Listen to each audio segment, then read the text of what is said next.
ॐ भूर्भुवः स्वः तस्य पितुर्वरेण्यं भर्गो देवस्य धीमहि धियो यो नः प्रचोदयात्। ॐ शान्ति शान्ति शान्ति।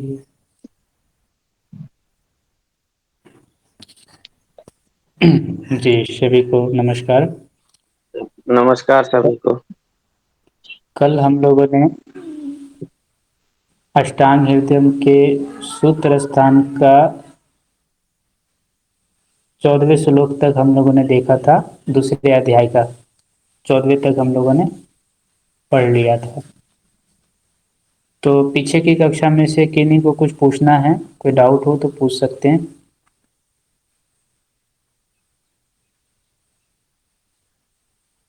चलिए फिर आगे बढ़ते हैं। अवधि जी 15वां पढ़िए, 15वां श्लोक जी। अष्टांग हृदय को। जी। उद्वर्तनम कफरम मेधसः प्रविलायनम स्थिरकरणम मंगानाम त्वक प्रसाद करम परम। तो व्यायाम करने के बाद उपटन लगाने की बात है। तो जी। ये जो उपटन है, इस उपटन से आज भी आप लोग उपटन के प्रकार बदल गए हैं। कोई साबुन के रूप में, कोई बेसन के रूप में, कोई मिट्टी के रूप में, कुछ न कुछ स्नान से पूर्व आज लोग लगाते हैं। तो ये हम्म। उपटन सदियों से चलता आ रहा है। पहले भी पुराने समय से वैदिक परंपरा से ये उपटन प्रयोग होता रहा है। तो इसके कुछ लाभ हैं, कुछ फायदे हैं, कुछ गुण हैं, तभी लोग यूज कर रहे हैं परंपरा से। जी। तो उपटन जो है कफ का नाश करता है। मेद धातु को पिघला करके उसे सुखा देता है। उपटन शरीर को मजबूत करता है और त्वचा को कांति युक्त करता है। स्किन में ग्लोइंग लाता है उपटन। और उपटन कैसा होना चाहिए, इस पर अष्टांग संग्रह वृद्ध भागवत जी क्या बोल रहे हैं, ये भी हमें जान लेना चाहिए। तो मैंने अष्टांग संग्रह का रेफरेंस आपके सामने मैं डाल रहा हूँ। अवनी जी जी। इसको जी। पढ़िए। हम्म। उद्वर्तनम उद्वर्तनम कफरम मेधसः प्रविलायनम स्थिरकरणम मंगानाम त्वक प्रसाद करम परम। तो व्यायाम करने के उपरांत जो है उपटन, व्यायाम करने के उपरांत शरीर पर कफ नाशक द्रव्यों से बनाया हुआ उपटन मलना चाहिए। उपटन लगाने से जो शरीर में जो संचित मेद है, जो चर्बी है, वो लीन हो जाती है, विलीन हो जाती है। उपटन करने से शरीर में मजबूती आती है और त्वचा में विशेषतः निर्मलता आती है, शुद्धता आती है। उपटन से क्या होता है, उपटन लगाने से शरीर पर उपटन लगाने से त्वचा में स्थित जो रोमकूप है वो खुल जाता है।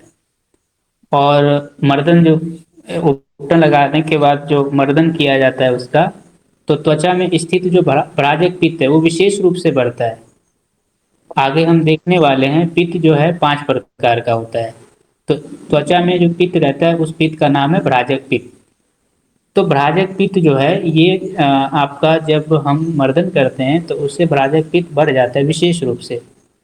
और ये पित्त जो है, इस पित्त रूपी अग्नि के बढ़ने से, जो हमने पढ़ा था ना, स्किन के 2 सतह होती है, एक ऊपरी और एक इनर।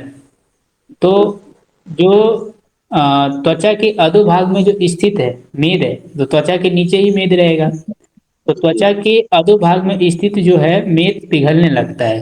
किसके कारण से? भ्राजक पित्त के कारण से। और जिस प्रकार उसी प्रकार से जिस प्रकार से अग्नि की गर्मी से घी पिघलता है।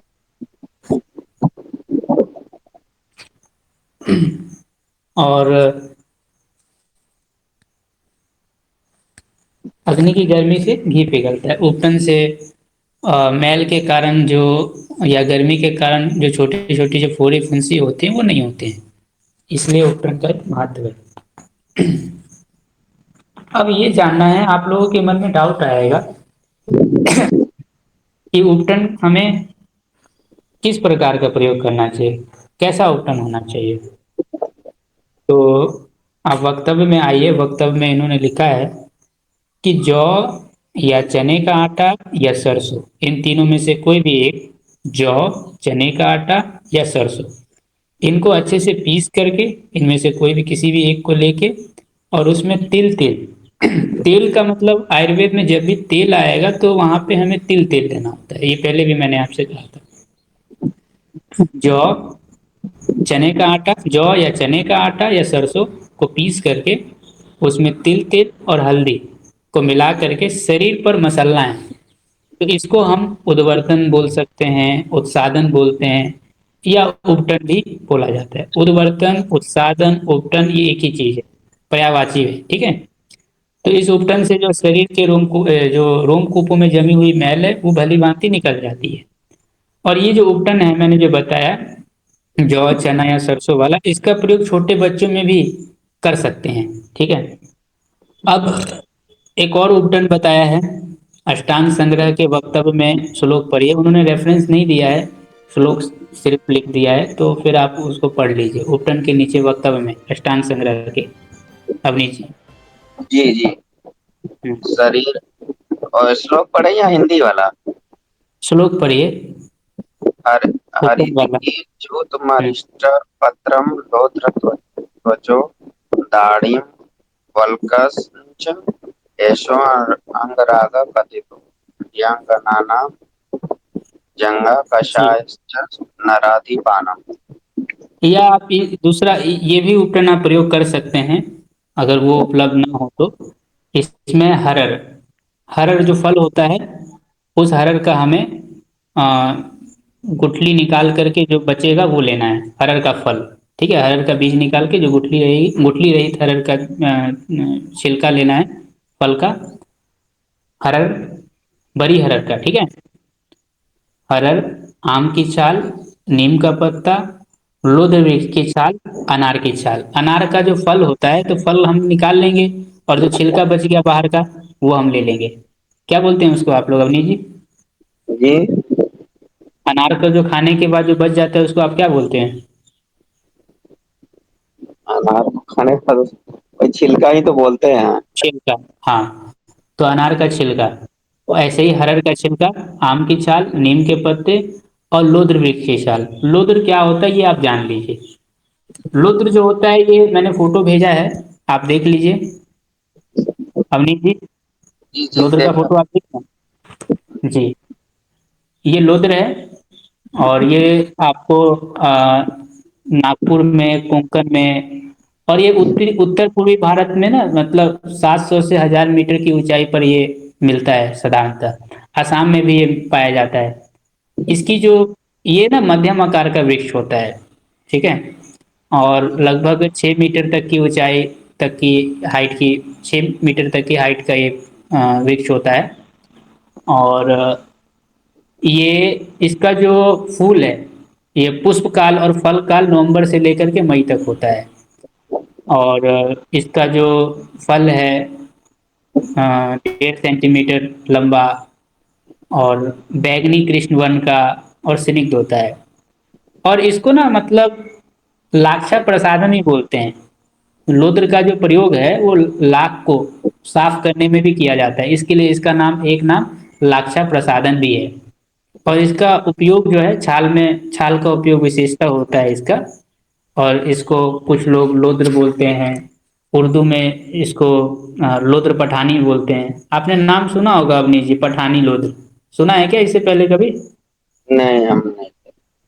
अच्छा, नहीं सुना। लोद्र का प्रयोग काफी होता है उपटन में, और सौंदर्य प्रसाधन में लोद्र का बहुत उपयोग होता है। लोद्र आसव भी आता है मार्केट में, लोद्र आसव के नाम से। लोद्र आसव का नाम सुना आपने अवनी जी? हाँ हाँ, लोद्रासव का नाम सुना। जी जी, वही है, इसी का प्रयोग होता है इसमें। और लोद्र आदि गण में, सुश्रुत में लोद्र आदि गण जो है ये इसमें लोदराजीगण में इसी लोदर का इस्तेमाल, वैसे दो प्रकार का लोदर होता है, बड़ी और छोटी। तो यहाँ पे छोटी लोदर की मैं बात कर रहा हूँ, ठीक है। तो ये आपको ध्यान रखना है। एक चीज तो पूछना है भाई, हम्म, किसी भी महीने में, हर महीने में कर सकते हैं या किसी में निषेध भी है? क्या उपटन? हाँ उपटन तो नित्य है, ये जो चीजें बताई जा रही है वो नित्य नित्य नित्य नित्य उपयोगी चीजें हैं, रोज करने वाली चीजें है। क्या आप नहाते रोज नहीं है क्या? नहीं नहीं, वो क्या आप नहाते साबुन रोज नहीं लगाते हैं क्या? लगाते हैं। लगाते हैं, फिर तो ये साबुन टाइप से ही है ना, उपटन। जी जी जी।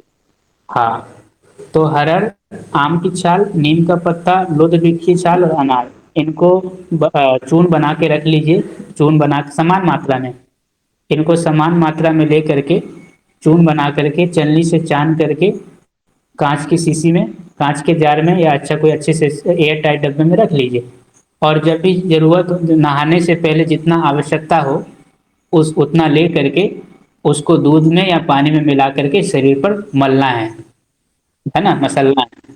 तो ये आपका उपटन का ये काम करेगा। और अगर किसी व्यक्ति के शरीर में ड्राइनेस अधिक है तो दूध के साथ या दूध की मलाई से यूज कर ले। किसी के शरीर में ड्राइनेस नहीं है, सिनिकता अधिक है, तो दूध या मलाई ना यूज करे, पानी के साथ इस्तेमाल कर ले, ठीक है। तो ये इसका लाभ है। और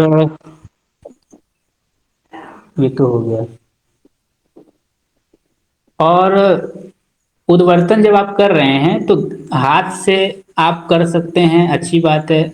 इसके अलावा आप जो तुम्बी, जो तोरई जी मैंने जी। भेजा था ना फोटो अवनीत जी, हाँ उस तोरई की झिल्ली जब आप उपटन लगाएं तो तोरई की झिल्ली से भी रगड़ सकते हैं। उससे क्या होगा, शरीर में बहुत स्फुरन होती है। मनोज जी, वो जो तोरई की जो मैंने फोटो भेजी थी ना झिल्ली वाली, हाँ जी, हाँ जी, हाँ जी। उसका उसका भी पिक डाल दीजिएगा क्लास में जब मतलब ठीक है, ठीक है। एडिटिंग करेंगे तो। हम्म। तो ये आपको करना है। तुम भी, या खादी का जो गीला, जो कोई भी जो गीला तौलिया है ना, गीला करके या स्पंज से, इससे जो है बहुत स्फुरन आती है, ऑप्शन तौर पे। नहीं तो हाथ से भी आप सामान्यतः कर सकते हैं, जरूरी नहीं है, ठीक है। ये ऑप्शन है। तो हाथ बेस्ट है, हाथ से भी आप अच्छी तरीके से कर सकते हैं, लेकिन हाथ से ज़्यादा मेहनत लगेगा, इससे अच्छा उससे अच्छी तरीके से मतलब हो जाती है साफ सफाई। तो ये चीजें आपको हो गई। पुराने जमाने में अवनीश जी लोग खप्पर का यूज नहीं करते थे, जो मतलब जो अ, घरों के ऊपर जो खप्पर होता था उससे भी रगड़ते थे लोग, याद है अवनीश जी जी? जी।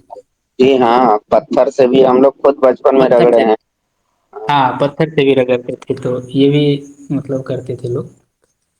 अब हम जानने वाले हैं ये स्नान, स्नान के बारे में। तो हाँ, एक चीज और मैं बताना रह गया। ये तो दूसरा उपटन हो गया। एक योग रत्नाकर ग्रंथ में भी एक उपटन बताया है, बहुत अच्छा है, ये हमें जान लेना चाहिए। इसको पढ़िए अवनीश जी।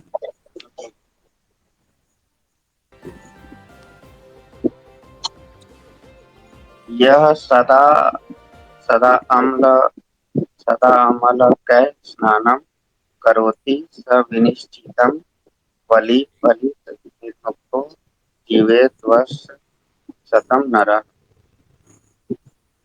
तो आप जो है कुछ ना मिले, अगर आंवला भी है तो केवल आप आंवला, ताजा आंवला मिले तो ताजे आंवले का चटनी बना करके, अथवा आंवला चूरन को ले करके उसको पानी में मिक्स करके, या केवल आंवला का काढ़ा बना के आंवला से सिद्ध किया हुआ जल को पूरे बॉडी में आप इसको लगा सकते हैं। तो यदि आप ऐसा करते हैं, आंवले का उपटन आप लगाते हैं, आंवले का चूरन रूप में या उसको चटनी बना करके पूरे बॉडी में लगाते हैं, या आंवला से सिद्ध किया हुआ जल से स्नान करते हैं, तो इससे क्या होगा, आपका बाल पकना दूर हो जाएगा निश्चित रूप से। और इसके अलावा ये आपको बूढ़ा नहीं होने देगा, जल्दी जवान बना के रखेगा। और जैसा कि मैंने पोस्टों में भी डाला था, लेखों में चरक जी का रेफरेंस दिया था कि महर्षि चरक जी बोलते हैं कि शरीर को मतलब व्यक्ति को जवान बनाए रखने में जितने प्रकार के पदार्थ हैं, सेवन करने योग्य पदार्थ हैं, उन सभी पदार्थों में, उन सभी द्रव्यों में आंवला सबसे श्रेष्ठ माना गया है। तो आंवला का स्थान नंबर 1 पे महर्षि चरक जी ने रखा है। और भी पदार्थ हैं, दूध है, घी है, लेकिन आंवला को उन्होंने नंबर 1 पे रखा है। तो जो व्यक्ति आंवला का नित्य रूप से उपटन रूप में प्रयोग करेगा, बाह्य रूप में, तो उसकी निश्चित है उसका बुढ़ापा और झुर्रियां झाइयां ये सब चीज रहेंगी ही नहीं। तो ये आपको समझना है, ठीक है। ये जी सिद्ध करने का क्या मतलब होता है, पानी में सिद्ध करने का? आंवला से सिद्ध जल मतलब क्वाथ करके, क्वाथ कर लेना। जैसे 10 ग्राम 20 ग्राम आंवला ले लिया, उसको उबाला, उबाल के चौथाई कर लिया, आधा कर लिया, 25% जला दिया, इसको सिद्ध जल बोलते हैं, समझे। अच्छा अच्छा, ठीक है। रोगानुसार। लेकिन सिंपल आप उपटन आंवला को चूर्ण बना के उसको रात में भिगो के और उसको मल सकते हैं, वो भी एक प्रयोग है ना। अच्छा ठीक है। ठीक है। ये हो गया उपटन। अब हम स्नान पे आते हैं। ये बहुत जरूरी है जानना। तो अवनी जी, जी। स्नान पर आइए। दीपनम वृषमायुष्यम स्नानमूर्जा बलप्रदम कंडूमल श्रम स्वेद तंद्रा तृणादि तृणाद हपापमाचित। स्नान करने से भूख बढ़ती है। बहुत सारे लोगों ने अनुभव किया होगा, स्नान करते ही उनको भूख लग जाती है। आप लोगों में जी से किसी ने अनुभव किया है? जी जी। प्यास की तो लगती है जी, प्यास काफी लगती है। जठराग्नि बढ़ती है ना। हम्म। इसीलिए यह वृक्ष है, वीरवर्धक है, यानी पौरुष शक्ति को बढ़ाता है, आयु को बढ़ाता है। स्नान करना आयु को बढ़ाता है, उत्साह शक्ति, बल को बढ़ाता है, खुजली, त्वचा के मैल को दूर करता है। आप देखते हैं स्नान करने के बाद चेहरा साफ साफ लगता है। हमने अनुभव किया, आपने देखा है। थकावट, स्नान करने से थकावट दूर होती है। पसीना, जंघाई, प्यास, जलन और रोग का नाश होता है। यहाँ पे एक चीज हमें जाननी पड़ेगी, चरक का भी हम देख लेते हैं। महर्षि चरक जी क्या बोल रहे हैं स्नान के बारे में। जी, चरक संहिता का आप अवनी जी पढ़िए।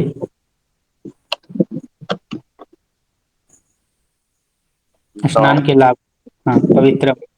दौड़ गंध्यम पवित्रम दौड़ वाला, पवित्रम वाला। पवित्रम वृषमायुष्यम श्रम स्वेद मलापहम शरीर बल संधानम स्नान मोजस्करम परम। स्नान करने से शरीर जो है पवित्र होता है और स्वच्छ होता है।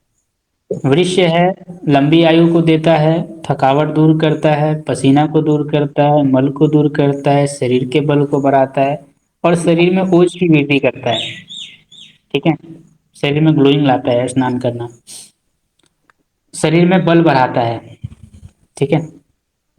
जी। अब उसके नीचे आइए, उसके नीचे पढ़िए अष्टांग हृदय का ही 17वां श्लोक। 17वां। हम्म। उषणा उषणाम्बु नाथ कायस्य परिसेको बलावह तेनैव तुत्तमांगस्य बलहृत्केशश्च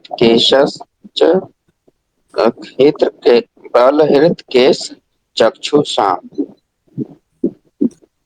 अ, कभी भी गर्दन से नीचे पानी डालना, गर्म जल से गर्दन के नीचे का परिषेक स्नान जो है बल को बढ़ाता है। यदि उसी जल से सिर को धोया जाए, अर्थात गर्म पानी से सिरा स्नान किया जाए, तो इससे बाल और आंखों की शक्ति घटती है। और एक बात ध्यान रखिएगा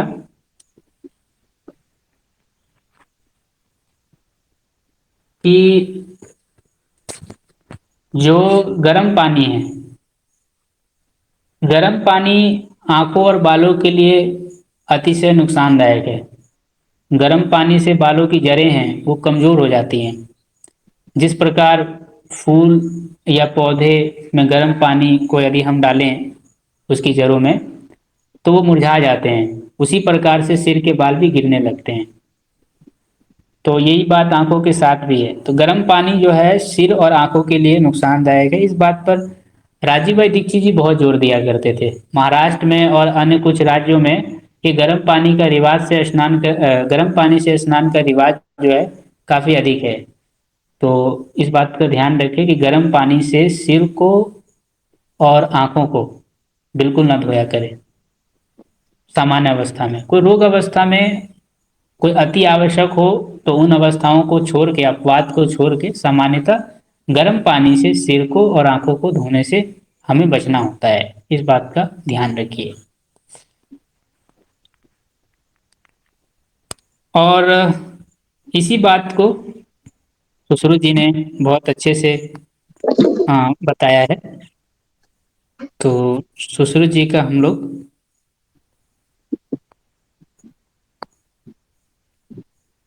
जी अवनीत जी जी जी। पढ़िए सुश्रुत जी का थोड़ा।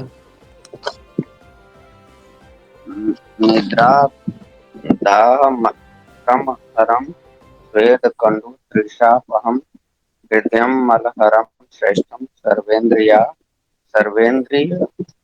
विबोधनम तंद्रा पापमोक्षमनम तुष्टिदम पुंसत्ववर्धनम रक्त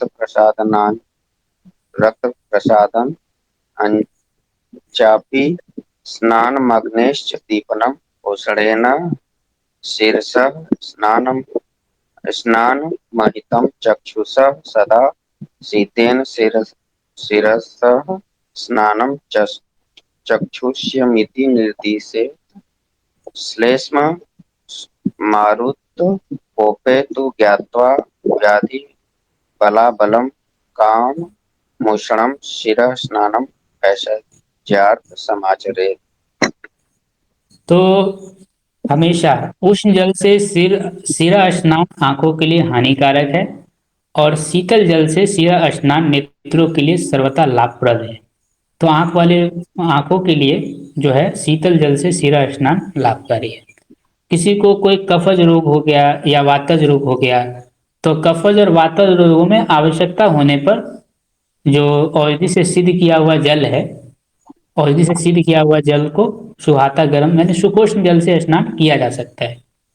और अत्यधिक गर्म जल से ग्रीष्म ऋतु में स्नान नहीं करना चाहिए। उससे जो है पित्त और रक्त का प्रकोप होता है। गर्म जल से ग्रीष्म ऋतु में गर्म जल से स्नान करना रक्त को और पित्त को दूषित करने वाला होता है। ये बात आप ध्यान रखिए। रक्त को दूषित करेगा, पित्त बढ़ाएगा।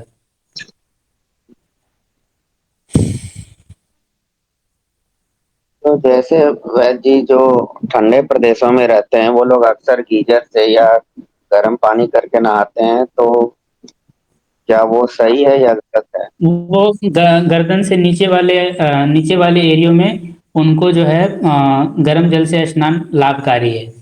वही सिर को पहले ठंडे पानी से धो लें, सामान्यतः सादा पानी से।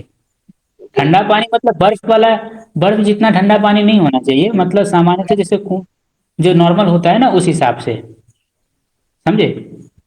जी।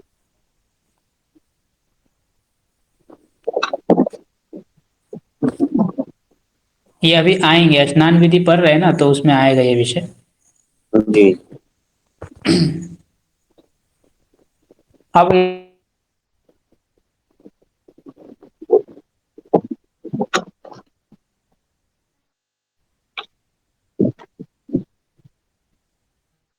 आवाज नहीं आ रही है।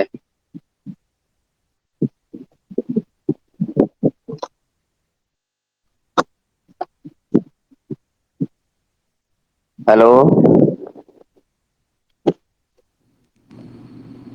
जी रोहित जी, आवाज नहीं आ रही है। आवाज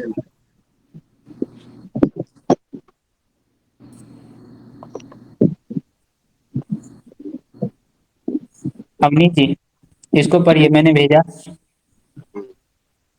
आपकी आवाजें नहीं आ रही थी। जी जी, इसको पढ़िए, मैंने लिख के भेजा नीचे। ये ऊपर से पढ़ना है ना। हाँ ऊपर से। दीप दीपनम वृषमायुष्यम स्नानम मोजो बलप्रदम कंडुमल श्रम स्वेद तंत्रा त्रीणिदाः पाप पापमजित उष्णा भूनान्ध कायस्य परिसेको बलावः तेनैव चोत्तमाङ्गस्य बलहृतकेश चक्षुषां नानातुलशिरा स्नाया जले जले अल्पे न शीतले स्नान स्नानोद कवातर कावतर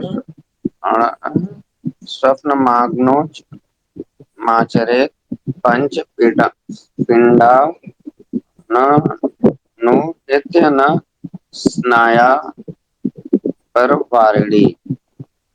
तो स्नान के लाभ हम लोगों ने देख लिया था। अब यहाँ पर हम विशेष जो देखने वाले वो स्नान विधि, जो अष्टांग हृदय में नहीं आया था। स्नान के लाभ हम लोगों ने देख लिया, चरक में भी और हृदय में भी। अब हम विधि जानेंगे स्नान करना कैसे चाहिए। तो सामान्यतः देखा जाए तो ग्रीवा से नीचे, निचले वाले गर्दन से नीचे वाले भाग को गर्म जल से स्नान करना शरीर में बल को देता है। यदि इसी यदि यही गर्म जल से यदि यही गर्म पानी से सिर को धोया जाए तो बाल और आंखों को नुकसान करता है।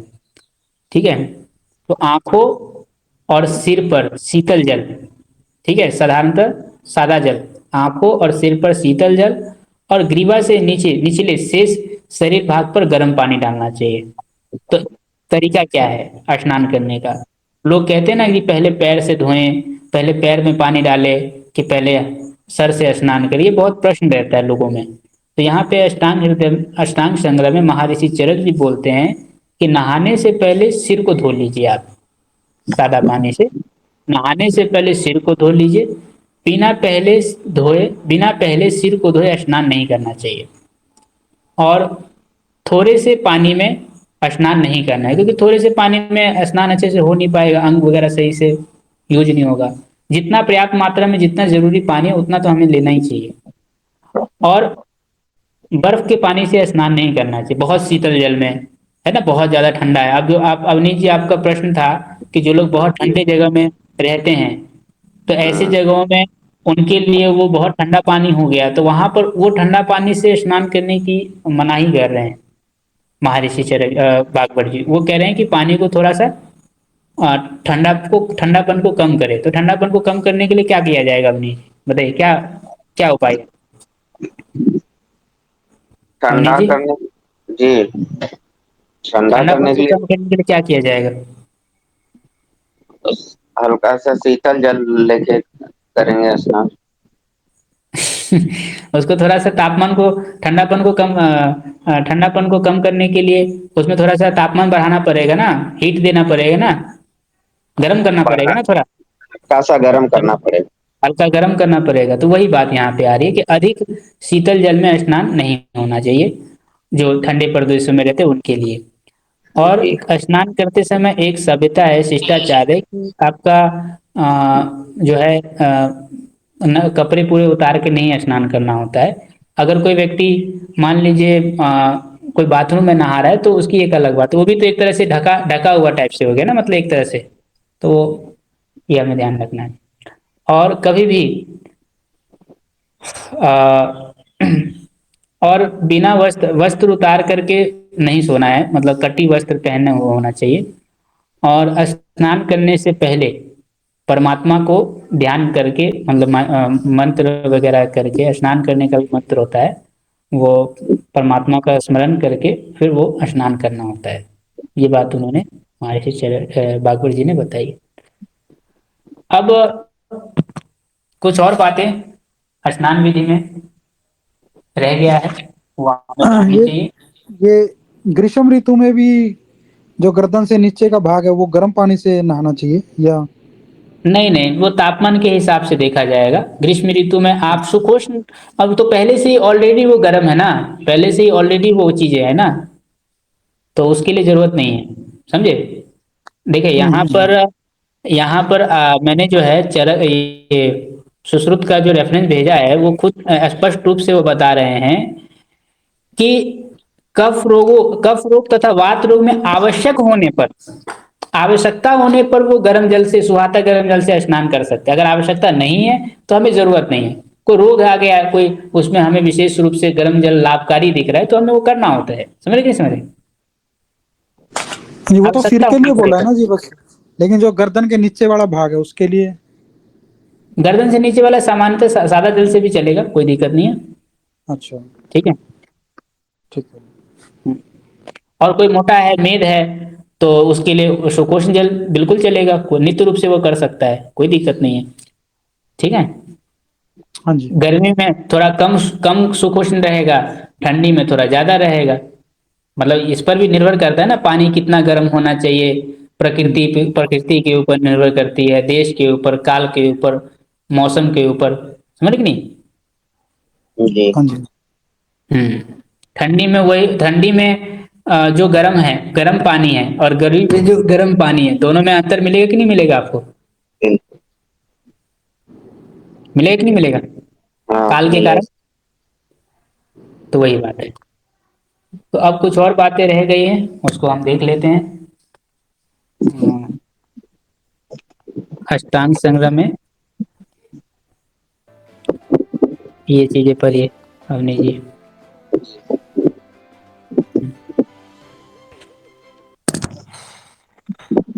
नात्मा नमीक्षेत जले न तटस्थो जलाशयम् न प्रतिस्फालयेदम्बु पाणिना चरणेन वा स्नात्वा न मृयात् न मृज्यात् गात्राणि धुनुयान्न शिरोरुहान् न वर्षितात्र एवासु शोषणी से भवतवासी न त्वम्बरम पूर्वधृतम न च तैल वसे स्पृशेत वासो नयतन छन यने निर्गमे देवतार्चने स्नानमर्दित नेत्रास्य कर रोगादिशादिषु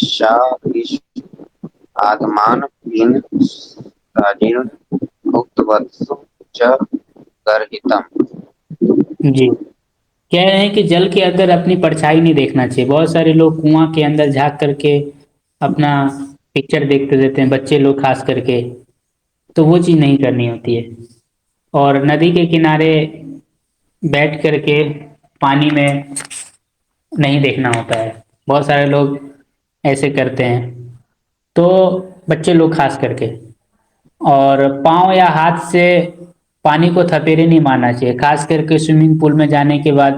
बहुत सारे लोग, अवनी जी, पानी को थपेरे मारते हैं कि नहीं, हाथ से ऐसे करके अंदर हाँ अंदर। तो ये भी नहीं करना, ये मना किया है। और स्नान करने के बाद फिर से अंगों को मल करके मैल नहीं उतारना चाहिए। बहुत सारे लोग स्नान कर लिए फिर से अंग को मैल करके नहा, वो नहीं करना है। स्नान करने के पीछे जो है, स्नान करने के बाद साफ सुथरा वस्त्र पहनना होता है, धुला हुआ वस्त्र। वही कपड़े नहीं पहने जो आपने पहले से पहन के रखे हैं और फिर स्नान किया फिर उसी को पहन लिया। ये मना कर रहे हैं बागवड़ जी। और इसके अलावा स्नान करने के समय जो आपने कटी वस्त्र पहना है, इन्हीं को फिर नहीं पहनना है। ठीक है। और स्नान करने, घर से मतलब सोते समय, घर से बाहर जाते समय, और ध्यान के समय, इन तीनों कामों के लिए भी अलग अलग कपड़े होने चाहिए। आज भी बहुत सारे लोग वो करते ही होंगे, आप लोगों में से सोते वक्त कपड़ा दूसरा पहनते होंगे, ऑफिस का दूसरा रहता होगा। अवनी जी, रहता है कि नहीं? जी जी जी। तो ये व्यवहारिक बातें हैं, ये पता होना चाहिए हमें। एक ही वस्त्र से काम नहीं लेना। एक ही वस्त्र को हम सो रहे हैं बिस्तर पर, एक ही वस्त्र से हम ऑफिस जा रहे हैं, एक ही वस्त्र से हम खाना बना रहे हैं। रसोई वाला अलग कपड़े होना चाहिए, सोने वाला अलग कपड़े होना चाहिए। आज भी देखते हैं कि नहीं, रसोई रूम में जाते समय लोग कपड़ा अलग से, वो चेंज कर होता है लेते ना वो। हैं। जी जी। तो ये व्यवहार की बातें हैं। अब ये जानना है कि कुछ लोगों में व्यायाम निषेध है। तो व्यायाम निषेध है तो व्यायाम किनको नहीं करना चाहिए, ये भी बातें बताई है। तो जिनको फेशियल पैरालिसिस है, नेत्र रोगी है, मुख रोगी है, कान का रोगी है, डायरिया रोगी है, पेट में अफारा हो रहा है, जुकाम है, जिसको इनडाइजेशन की प्रॉब्लम है, गठिया है, और भोजन करने के तुरंत बाद भोजन करने के तुरंत बाद नहाना मना है। तो फिर इनको करना क्या है भाई, नहाएंगे नहीं तो फिर कैसे चलेगा? क्योंकि जी। लंबे समय से जिसको फेशियल पैरालिसिस है, लंबे समय से जिसको डायरिया की शिकायत है, लंबे समय से जिसको जुकाम है, तो वो तो नहाना चाहेंगे ही। तो ऐसे में क्या करें? तो ऐसे में आपके सामने एक विकल्प है, शरीर परिमार्जन। तो उसको पोछा लगा सकते हैं, जैसे गमछे को गमछे को पानी में गीला करके और उसको निचोड़ कर पोंछ सकते हैं। इसको हम शरीर परिमार्जन बोलते हैं। अच्छा, शरीर परिमार्जन के भी अपने लाभ हैं, ये हमें पता होना चाहिए। तो ये चीज, इस पर महर्षि चरक जी क्या बोल रहे हैं ये भी हम देख लेते हैं।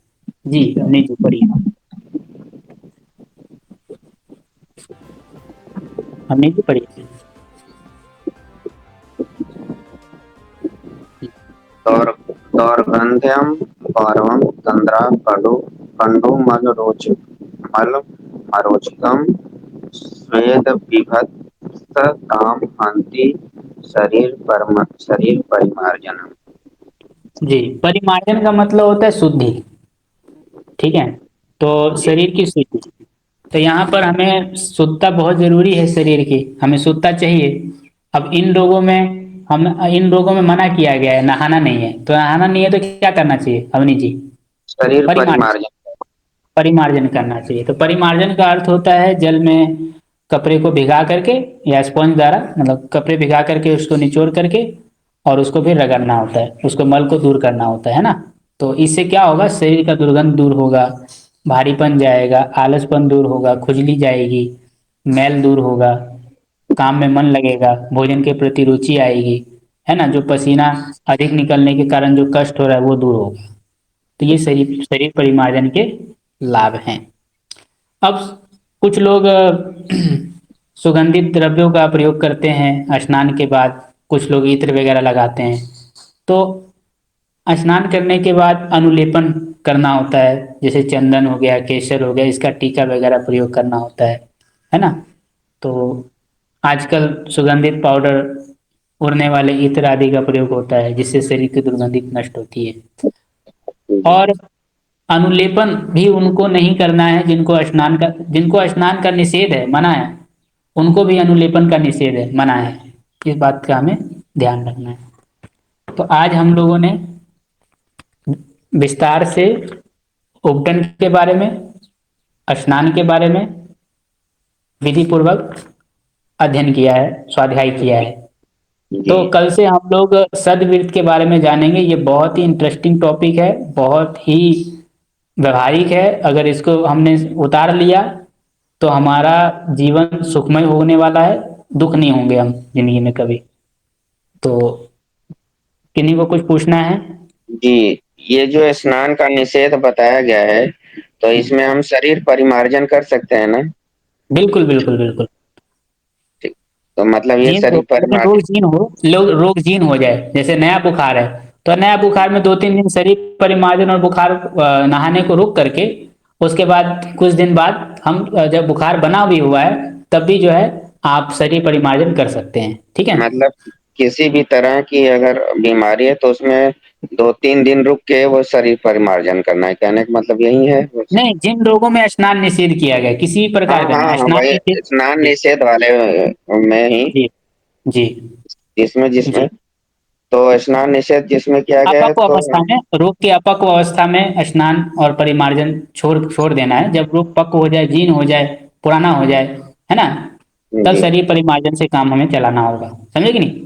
तो इसमें भी वही लाभ मिलेगा जो नॉर्मल पर्सन में स्नान के लाभ मिलते हैं, निषेध वाले में भी शरीर परिमार्जन करेंगे तो अब सेम लाभ देखिए, आपके मिलेगा ना? सामने स्नान के लाभ और शरीर परिमार्जन के लाभ दोनों स्पष्ट रूप से रख दिया गया है। अब आप जी खुद जी समझदार हैं, आप देख सकते हैं, है ना। जी जी जी।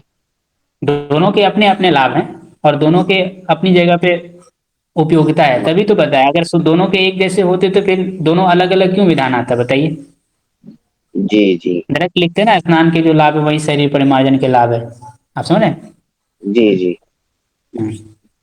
ठीक। तो कल से हम लोग सदवृत्त के बारे में जानेंगे। तो आज ठीक। हम लोग शांति पाठ करके कक्षा को विराम देते हैं। ओ